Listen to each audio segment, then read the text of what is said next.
America में सार्वजनिक स्थानों पर, स्कूलों में, दूसरी जगह पर गोलीबारी करके लोगों की हत्या करना एक आम घटना मानी जाती है। इसका कारण ये माना जाता है कि वहाँ गन कल्चर है।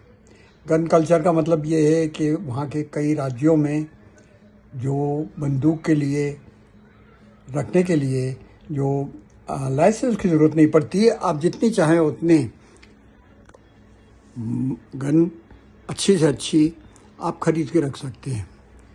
और इसी का दुष्परिणाम है कि वहाँ इस तरह की हिंसक घटनाएं होती रहती हैं। लेकिन अभी जो कैलिफोर्निया में घटना हुई, मस्जिद में 17 और 19 साल के दो युवकों ने दनादन गोली चलाकर मस्जिद के बाहर 3 लोगों को धराशायी कर दिया, जिसमें एक गार्ड भी था। वो एक नया संकेत देती है। ये बताती है कि अमेरिका के युवकों के दिल में इस्लामोफोबिया यानी इस्लाम धर्म से नफरत या उससे डर घर करता चला जा रहा है। यही एक कारण है। और इसका जो असली मकसद जो है वो नफरत का बीज प्रारंभ हुआ है 9/11 की घटना के बाद, जब आतंकवादियों ने ट्विन टावर को धराशायी किया था। और इसके बाद से लेकर अब तक जितने भी आतंकवादी घटनाएं दुनिया में हो रही हैं, उनको कुचलने का प्रयास जो है इजराइल और अमेरिका द्वारा किया जा रहा है।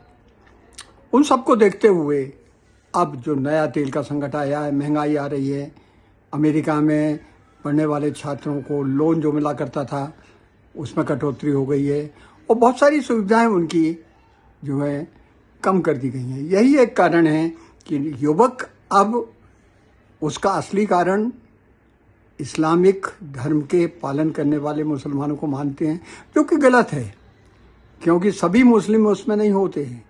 लेकिन जिस तरह से एक मछली तालाब को गंदा कर देती है, वही हालत हो रहा है।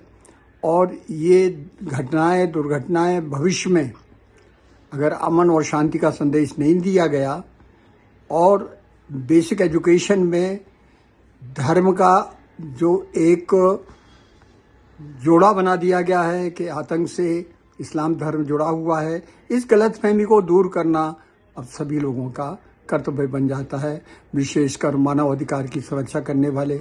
और इसमें अहम भूमिका निभाना पड़ेगी मुल्ला और मौलवियों को, जो मस्जिदों में अक्सर इस तरह के धार्मिक प्रवचनों के बीच में हिंसा भड़काने का प्रयास करते रहते हैं।